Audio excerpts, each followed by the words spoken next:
Bonjour à tous. Le 19e voyage à l'étranger du pontificat, le premier de cette année 2011, débute ce samedi.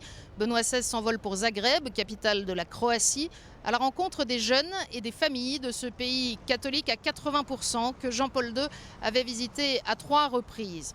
La Croatie célèbre cette année le 20e anniversaire de son indépendance et attend, vraisemblablement avant l'été, l'aboutissement du processus de son intégration à l'Union européenne. Le pape a confié qu'il se réjouit profondément de visiter ce pays pour lequel le Saint-Siège a toujours manifesté une sollicitude particulière. On peut se souvenir que le Vatican a été le premier État à reconnaître la Croatie indépendante. C'était le 13 janvier 1992.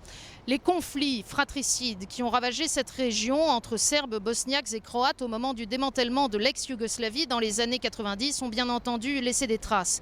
Et le catholicisme croate s'est parfois confondu avec un nationalisme construit sur l'hostilité aux voisins orthodoxes. En 2005 d'ailleurs, Carla Del Ponte, procurateur du tribunal pénal international pour l'ex-Yougoslavie, n'avait pas hésité à accuser publiquement l'Église catholique de dissimuler le général Ante Gotovina recherché pour crime de guerre. Lequel général sera finalement retrouvé dans un hôtel de luxe des îles Canaries, traduit devant le tribunal et a été condamné il y a quelques semaines à 24 années d'emprisonnement.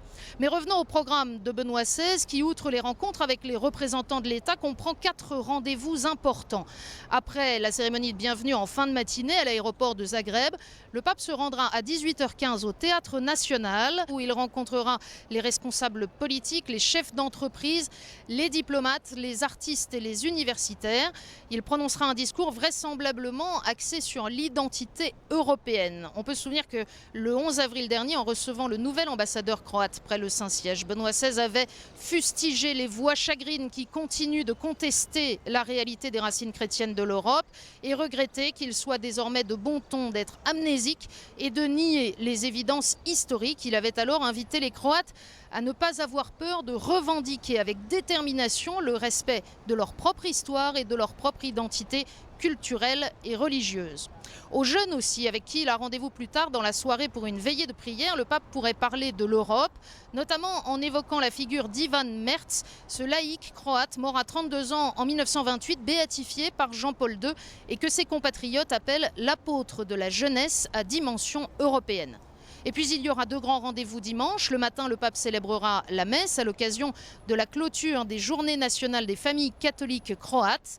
Et l'après-midi, il ira prier l'office des vêpres avec les religieux, religieuses, prêtres, diacres et séminaristes dans la cathédrale de la ville, avant de se recueillir sur la tombe du bienheureux Alois Stepinac, archevêque de Zagreb de 1937 à 1960 et grande figure de la résistance au nazisme et au communisme.